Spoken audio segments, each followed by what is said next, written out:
Cisco ASA firewalls are at the core of the Cisco Security Suite. In this section, we are going to learn about most of the Cisco ASA firewall features. Here's a list of some of the ASA models that are available today. From home and small business models all the way up to enterprise 5585Xs, the ASA product line has a lot of models to choose from. Alright, so now for the fun part. We're going to start configuring an ASA in the lab. But the first thing we need to do is to connect a console cable to the ASA's console port. This will allow us to serial into the ASA for the initial device setup. As we learn ASA command line, you will come to find that some of the CLI commands are similar to iOS switch and router commands, but for the most part, it is like learning a new language and can take some time to get used to. Let's start by configuring some basic settings. When you log into an ASA for the first time, you're going to be at this prompt. If you type enable and just hit enter, it'll get you to the privilege prompt. ASAs do not have a enable password by default, so you just hit enter. We're going to say no for anonymous error reporting. And now we're ready to start configuring our ASA. Our main objective at this point is to get it ready to be managed over the IP network. So we're just going to configure it enough to where we can manage it remotely. And then once we can SSH or HTTPS to the firewall, then we can make the majority of our configuration changes. So we'll give it a host name.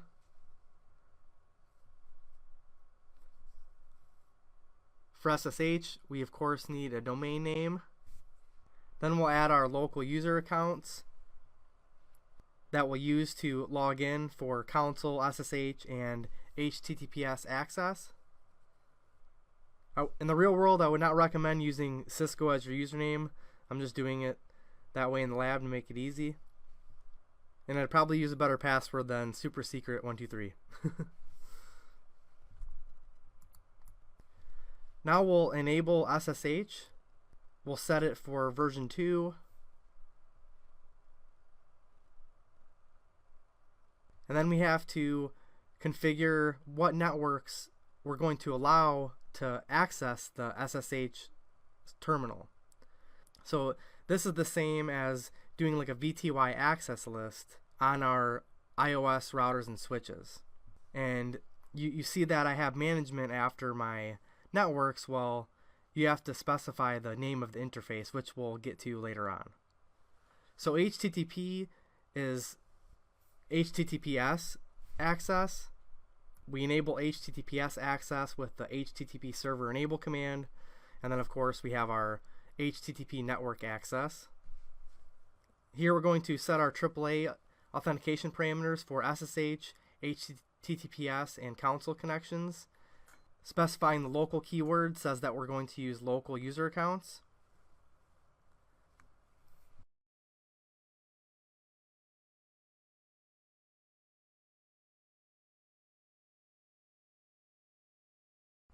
Then of course we want to make sure our time is accurate, so we'll set our time zone information.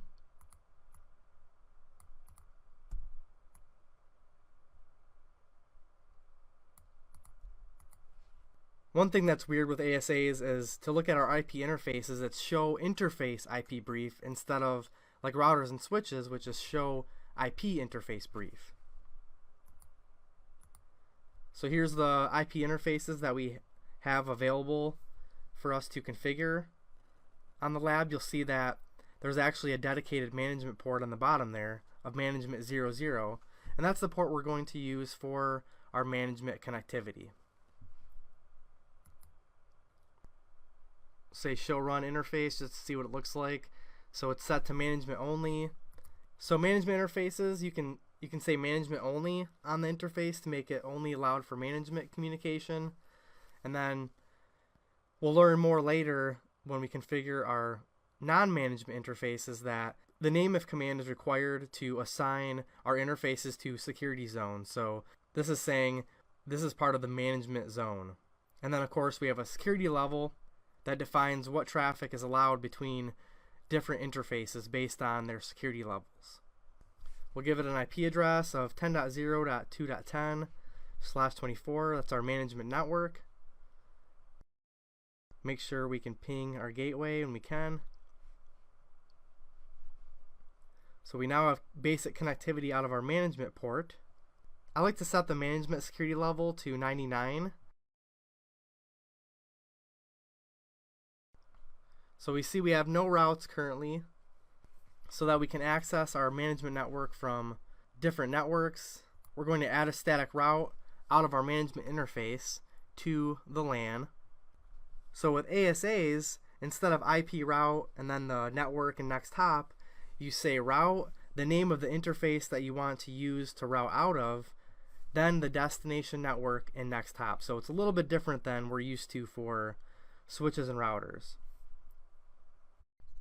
A few more things we want to configure for the initial setup to follow some management best practices. We want to make sure that we have logging enabled. I like to set my logging level for my buffer to debugging, and then my logging trap to log to a remote syslog server to informational, and then we'll point to a remote syslog server out of the management interface for remote logging. So that's really critical. You want to make sure that your firewall not only has local logging set up, but also remote logging, so you can troubleshoot network or security issues. Then we want to make sure we have accurate time for correlating events. So we'll make sure that we synchronize to a NTP server, so our time is always accurate.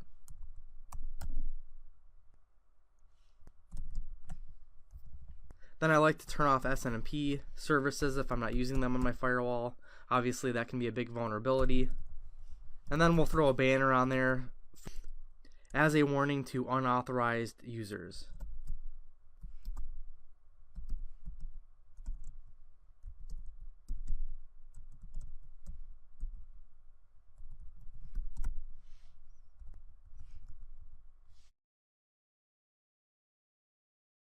So now that we have an IP address configured on our management port, we should be able to remotely access the firewall via the SSH protocol with our PuTTY application, or via HTTPS with the ASDM application. ASDM is a GUI application that you can use to manage your firewall, and if you're not big on using the command line, then it's a great option for configuring and monitoring the firewall. So we'll launch our PuTTY application that you can download for free from the putty.org website. Put in the IP address of our firewall and log in with our local username and password, and we should have SSH access to the firewall. So here we go.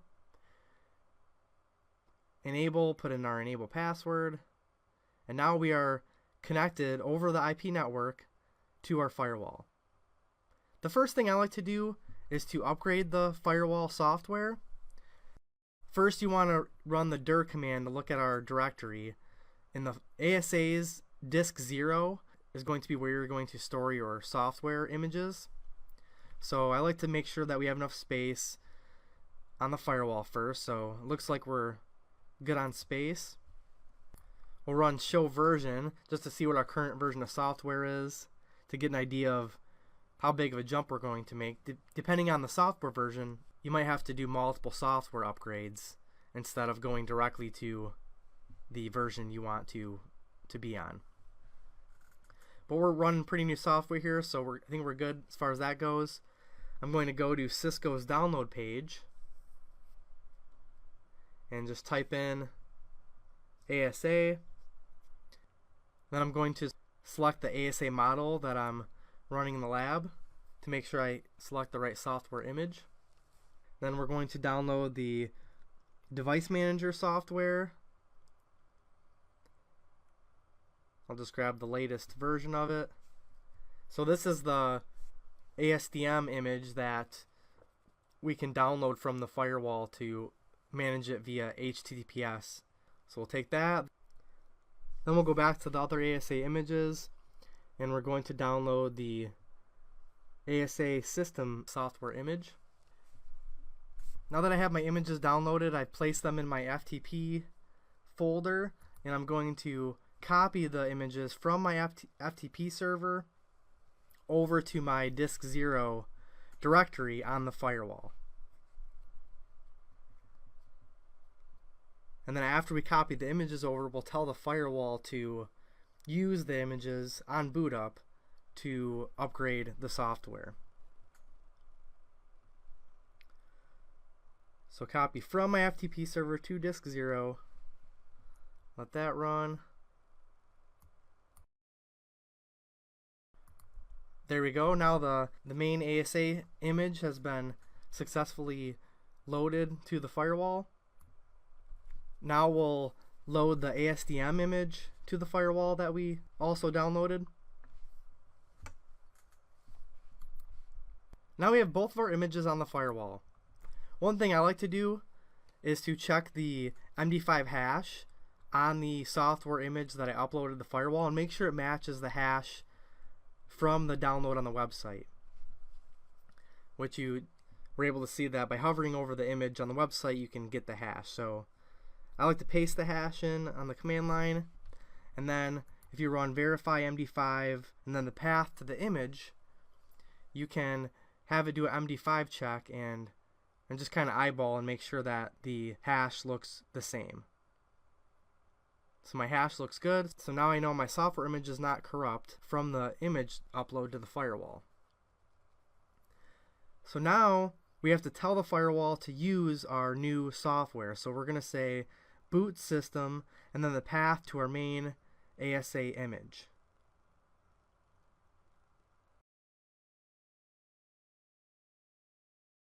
And then we're also going to have to tell it to use that ASDM image. So we'll say ASDM image and then the path to the ASDM image. So now our software is uploaded. We told the firewall to use the software. We'll save the configuration and then reload the firewall. And then once it boots up, it should load the new software and be upgraded. So after about 5 minutes or so, your firewall should be booted. You can get a ping going to it just to know when it's actually back online. So now I'm able to successfully SSH back into it. And then when we get into it, we're going to want to run show version to verify if we're running the new software.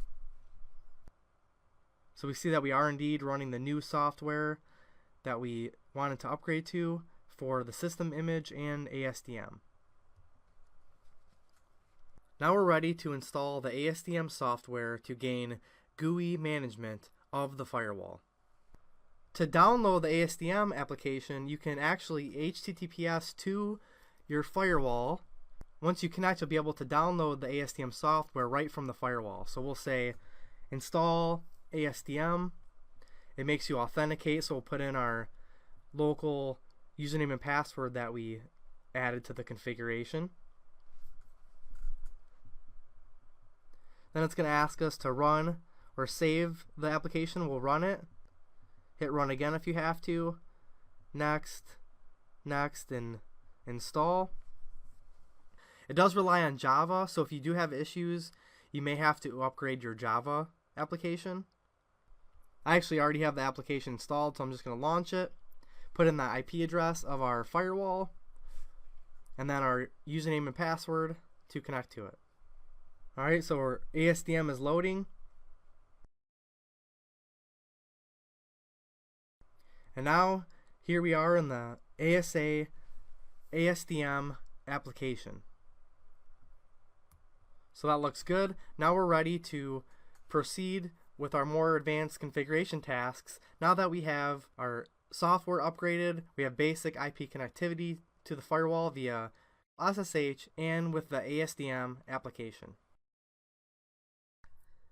Now that we have some basic settings configured on the ASA, we can start to provision it for the interfaces that will be connected to the firewall. Most firewalls at a bare minimum at least have an inside and outside interface. These zones are created with the nameif interface commands. Once the zone names are set, then security levels are required to let the firewall know which zones are trusted and untrusted. The security level range is from 0 to 100. The lower the security level, the less trusted the zone is. So we always want the internet facing zone to be set to 0 and the internal facing zone to be 100. Security levels control where traffic can be initiated from. So for example, by default, all traffic from a security level 100 interface would be allowed to talk to a security level 0 interface. The opposite holds true for a lower security interface to a higher security interface. So if traffic is sourced from a level 0 zone destined to a level 100 zone, it is denied by default, unless there is an access list rule that permits the traffic. Next, we of course need IP addresses assigned to the zone interfaces to be able to provide IP connectivity. Finally, we need to add a default route using the outside zone as the egress interface so that the inside zone can route through the firewall and access resources on the internet. Now we'll jump back into the lab and we'll provision our lab ASA with these interface parameters. Alright, so we'll go to configuration mode, paste in our interface script and our default route. So you'll notice that when we named our outside interface outside, it said that the default security level for interfaces named outside will be set to 0. And then anything with inside is set to 100. So by default, the firewall is smart enough to know what security levels to set interfaces to based on your name. Just to show you, if we named an interface DMZ, it would by default set it to a security level of 0. DMZ should actually be set to 50. This way the DMZ can talk to the internet, but it can't talk to the inside. Since you're typically going to have public-facing devices in your DMZ, you want to keep it in between the inside and outside. So now that we have our interfaces configured, if you do the command show interface IP brief, I can see my outside and inside interface. We'll go ahead and enable those with the no shut command, just like we would on a switch or router.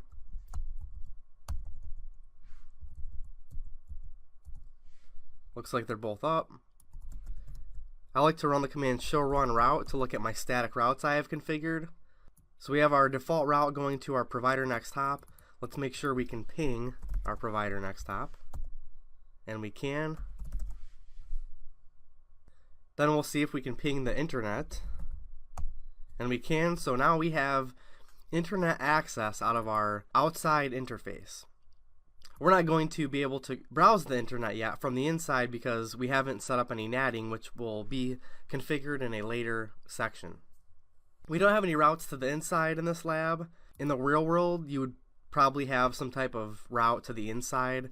So in the lab here, we only have one connected network to our inside interface. In a big network, you would have a core that has all of your gateways, and then the core would have a default route to the firewall, and then the firewall would have an inside route with the core as the next hop to get to all of the internal networks.